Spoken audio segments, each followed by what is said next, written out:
sea lion that we have here. And according to our trainer, she is the cutest. Wow, confident. Her name is Ira. Together with trainer Johnny, say hi! While on the other side is the youngest female, the South American sea lion that we have here. And according to our trainer, she is the sexiest. Oh, and the shy girl. Her name is Sandra. Together with trainer Jerry, say hello! Well, let's continue. So guys, do you have any idea why they are called big or pelupulit marine mammal? Any idea? Do they have feathers? Well, let's ask them. Hey ladies, do you have feathers? The answer is no. It's actually because of their front flipper, which are shaped like a bird's wing. See those? The third pinnipeds will also be translated as wing-footed, since their flipper do look somewhat like wings. In fact, they appear to be flying by underwater as they swim from place to place. Right, ladies? And did you know, they often mistaken like a seal because they look very much alike. But some differences between a seal and the sea lion is the fact that they have bigger front flipper. And they also turn their back flipper, something seals cannot do. As a result, they can walk upright while on land. And that's the fine demonstration. How about the round of applause for Sea Lion brand?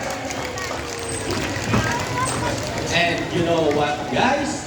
They have this long and flexible neck. How flexible? Well, check this out.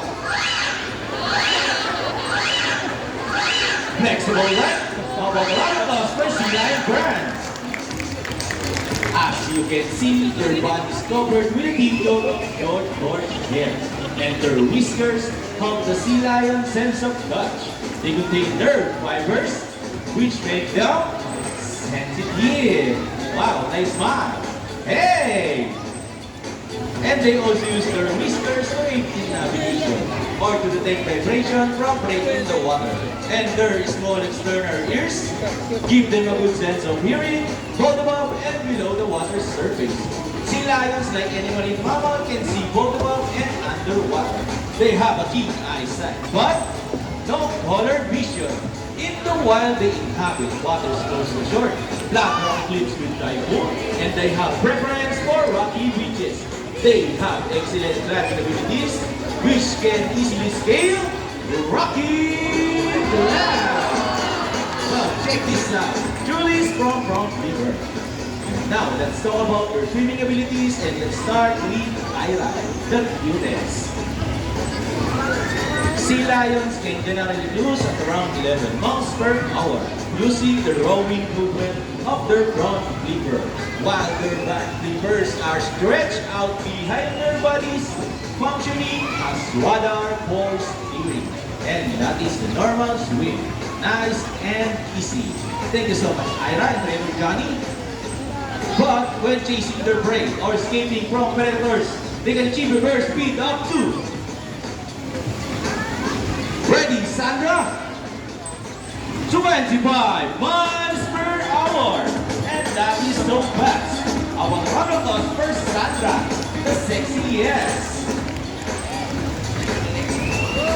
Wow, nice light. And another one. She deserves it. Now, here's an interesting story about our sea lion. Did you know that the US Navy has trained a few of them to take this part of special operation? Yup, that's right. They're able to hold their breath for up to 20 minutes and they can dive hundreds of feet. Abilities that even the best Navy diver would be envious of. And since they cannot be detected by the radar underwater, they are not recognized and avoid underwater mines. So trainers, ladies, are you ready? Well then, salute! Now let's march. Ready? Up, 2, 3, 4, up, 2, salute! Well, this time, would you please join our Sea Lion friends in a salute? In a count of 3, everybody please salute and make this one loud. People of the crowd, are you ready? Hey guys, I cannot hear you. Are you ready?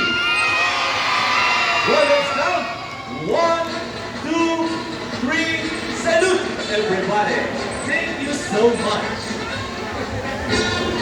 Well, sea lions are also used to search and recover equipment from the water. H2O. So graders, what first? The ring. Go ladies!